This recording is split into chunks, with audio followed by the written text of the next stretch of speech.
Hello guys, welcome to the pro physio hub. My name is doctor Hardeep और आज का जो मेरा टॉपिक होगा वो होगा ब्रैकियल प्लेक्सिस पे। तो ब्रैकियल प्लेक्सिस होता है, ये होता है हमारा C5, C6, C7, C8 और T1।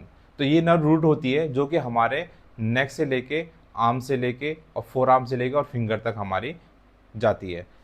तो इसका जो जो ब्रैकियल प्लेक्सिस बनता है वो बनता है हमारे root, trunk, division, cord and branches से। तो उन सब से मिलके बनेगा हमारा ब्रैकियल प्लेक्सिस। रूट होता है मतलब कहाँ से उसका ओरिजिन होता है और कहाँ से वो आती हैं। तो उसका जो रूट होगा वो होगा C5, C6, C7, C8 और T1।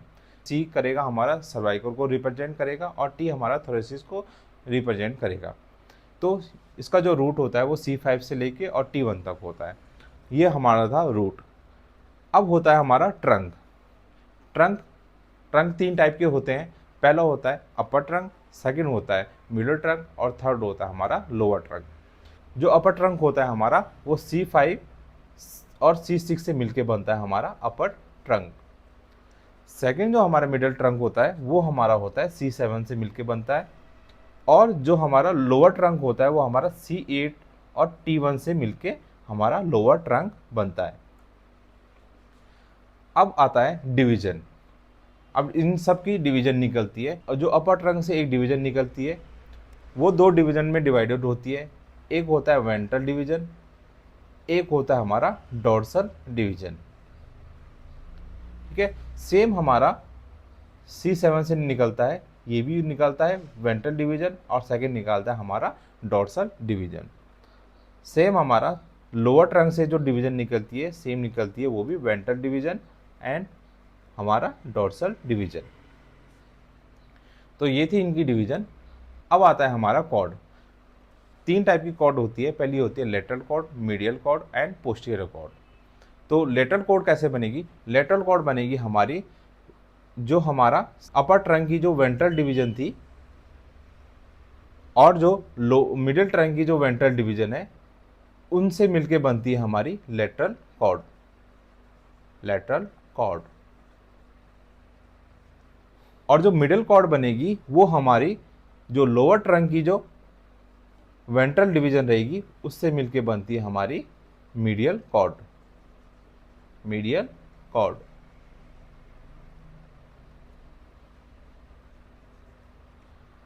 और जो हमारी तीसरी जो कॉर्ड बनेगी जो पोस्टीरियर कॉर्ड होती है वो मिलके बनती है हमारी अपर trunk, middle trunk and lower trunk की जो डोर्सल डिवीजन रहेगी तीनों की, उनसे मिलके बनती है हमारी पोस्टीरियर कॉर्ड। Posterior cord. तो ये थी हमारे कॉर्ड। यहां तक आपको समझ में आ गया। अब बनती है इनकी ब्रांचेज। ब्रांचेज निकलती है वो हमारी निकलती है सबसे पहले तो हमारी रूट से ही ब्रांच निकल जाती है और फिर हमारी जो ब्रांच निकलेगी वो हमारी ट्रंक से निकलेगी ब्रांचेज। एंड जो लास्टली जो मेनली जो ब्रांचेज होती है जो हमारे आर्म से लेके फोर आर्म से लेके और फिंगर तक हमारी जाती है, तीनों के कॉर्ड्स की जो ब्रांचेज होंगी उन तीनों से निकलेंगी। तो सबसे पहला होता है हमारा रूट की ब्रांचेज। रूट की ब्रांचेज कौन कौन सी निकलती है? Nerve to serratus anterior. Nerve to serratus anterior होती है वो हमारी होती है C5, C6 और C7 से मिलके बनती है नर्व टू सेरेटस एंटीरियर। तो see nerve to serratus anterior का जो ओरिजिन होगा वो रूट होगा वो होगा C5, C6 और C7। अब जो सेकंड जो ब्रांच निकलेगी हमारी रूट से वो होगी नर्व टू रेम्बोइडस। जो उसका रूट होगा वो होगा हमारा C5। तो C5, C6, C7 से जो ब्रांच निकलेगी वो नर्व टू सेरेटस एंटीरियर और जो C5 से जो रूट से जो ब्रांच निकलेगी वो होगी हमारा नर्व टू रेम्बोइडस। अब आते हैं हमारे ट्रंक की जो ब्रांचेज होंगी। हमारी अपर ट्रंक से जो ब्रांच निकलती है वो होती है हमारी नर्व टू सबक्लेवियस नर्व। वो भी उसका भी ओरिजिन C5 और C6 ही होगा। थर्ड जो ब्रांचेज निकलती है वो हमारी निकलती है कॉर्ड से, हमारी लेटरल कॉर्ड, मीडियल कॉर्ड और पोस्टीरियर कॉर्ड से। तो लेटरल कॉर्ड, मीडियल कॉर्ड और पोस्टीरियर कॉर्ड से जो ब्रांचेज निकलती है उनका मैं एक सिंपल सा तरीका आपको बताऊंगा ताकि आपको वो इजीली आपको याद रहे। सबसे पहले होता है हमारा लेटरल कॉर्ड। लेटरल कॉर्ड में तीन ब्रांचेज निकलती है तो उसको हम बोलेंगे L, M और L। अब जो भी ब्रांच निकलेगी लेटरल कॉर्ड से, सबसे पहले उसके आगे होगा एल, मतलब लेटरल पेक्टोरल नर्व, सेकंड होगा मस्कुलोक्यूटेनियस नर्व, और जो थर्ड होगा वो होगा हमारा लेटरल ऑफ मीडियन, थर्ड हो ये होगा। तो उसको हम रिप्रेजेंट करेंगे एल एम एल, ताकि आपको याद रहे।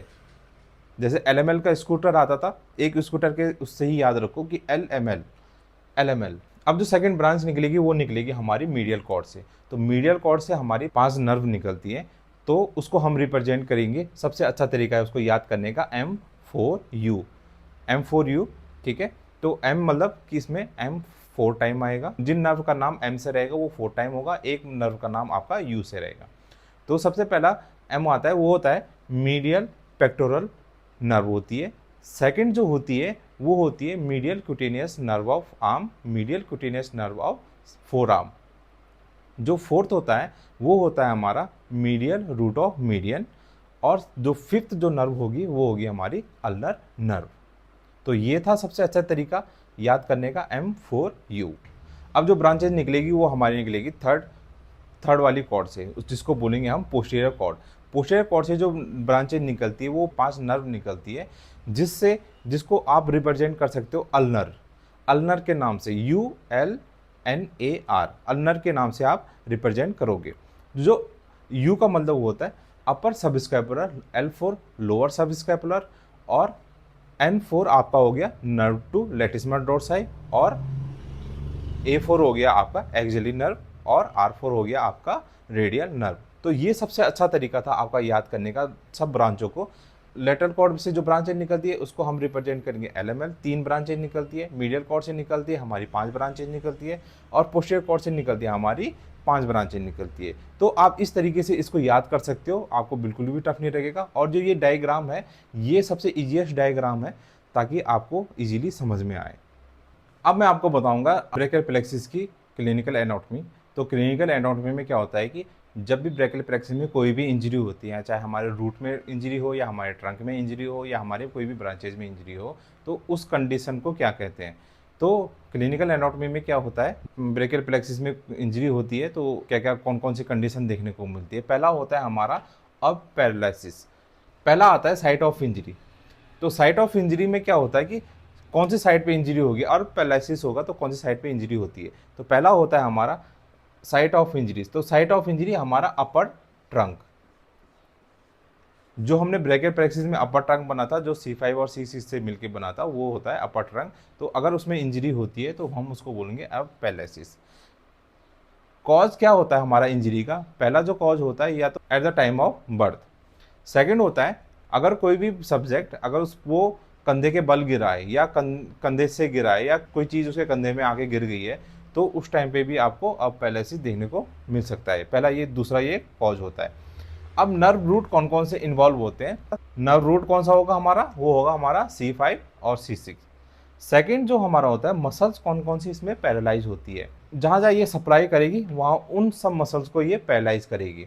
जैसे हमारा जो C5 और जो C6 है वो हमारा सप्लाई करता है हमारे डेल्टॉइड को, बाइसेप ब्रेकियाई को, ब्रेकियोरेडियलिस को, और पार्सली हमारा इंफ्रास्पाइनेटस और सुप्रास्पाइनेटस को सप्लाई करता है। तो ये सारी मसल्स इन्वॉल्व होंगी। अब जो डिफॉर्मिटी होती है और पाल्सी में वो किस टाइप से होती है, जो डिफॉर्मिटी होती है वो साइड में आपका हैंग रहेगा, शोल्डर आपका मीडियली रोटेट रहेगा। सेकंड आपका जो एल्बो है या फोरआर्म है वो पूरा एक्सटेंशन में रहेगा और प्रोनेशन में रहेगा, और साथ में जो रिस्ट और फिंगर्स हैं वो आपकी फ्लेक्शन में रहेगी। तो इस डिफॉर्मिटी को बोलते हैं हम पुलिसमैन टिप हैंड डिफॉर्मिटी। अब इसमें क्या होता है कि अब पाल्सी में आपकी डिसेबिलिटी क्या आती है। अब जो आती है हमारी डिसेबिलिटी में क्या आता है कि हमारे जो शोल्डर का अबडक्शन है वो लॉस्ट हो जाएगा। सेकंड जो होता है हमारा एल्बो का जो फ्लेक्शन है वो भी लॉस हो जाएगा, और जो सुपिनेशन है वो भी हमारे फोरआर्म का लॉस हो जाएगा, और साथ में आपका बाइसेप जर्क और सुपिनेटर जर्क वो भी आपका लॉस हो जाएगा। हमारी सेंसेशन भी इसमें लॉस्ट हो जाएगी, हमारे जैसे डेल्टॉइड के जो लोअर एरिया होता है वहाँ पे भी आपकी सेंसेशन लॉस हो जाएगी। तो ये था अब पाल्सी। अब जो सेकंड जो कंडीशन आती है हमारी ब्रेकियल प्लेक्सिस की, वो होती है हमारी क्रम्कीज पैरालिसिस। क्रम्कीज पैरालिसिस में क्या होता है कि आपकी जो साइट ऑफ इंजरी होगी वो होगी हमारा लोअर ट्रंक, ठीक है, ये होती है हमारी लोअर ट्रंक। सेकंड जो कॉज ऑफ इंजरी होगी, कॉज कौन कौन से कॉज हो सकते हैं, अगर कोई फॉल फ्रॉम हाइट और शोल्डर के बल गिर गया है तो उस वजह से हो सकती है। और सेकंड होती है हमारे बर्थ के टाइम पे जो इंजरी होती है यह उसकी वजह से भी हो सकती है। और जो हमारा नर्व रूट इन्वॉल्व होगा वो होगा हमारा C8 और T1, जो आएगा वो C8 और T1। तो जो नर्व रूट रहेगा वो होगा हमारा C8 और T1। सेकंड जो होगा हमारा मसल्स ऑफ पैरालाइज, हमारी कौन कौन सी इसमें जो मसल्स पैरालाइज होंगी वो होगी हमारी इंट्रेंसिक मसल्स ऑफ हैंड होगी। सेकंड जो होगा वो होगा हमारा अनर फ्लेक्सर और रिस्ट और फिंगर फ्लेक्सर मसल्स होंगी, वो पैरालाइज होंगी। और डिफॉर्मिटी इसमें क्या आती है, अब डिफॉर्मिटी इसमें आती है हमारा क्लॉ हैंड हो जाता है, हैंड एकदम हैंड क्लॉ हैंड हो जाएगा। तो इसमें हमारा जो होगा मेटाकार्पोफेलेंजियल जॉइंट होंगे वो हाइपर एक्सटेंशन हो जाएंगे, और जो हमारे फेलेंजियल जॉइंट होंगे वो फ्लेक्शन में आ जाएंगे। तो डिफॉर्मिटी होती है हमारी, वो होती है हमारी क्लॉ हैंड। अब हॉर्नर सिंड्रोम, हॉर्नर सिंड्रोम तब देखने को मिलता है जब हमारे T1 में कोई इंजरी हो जाती है।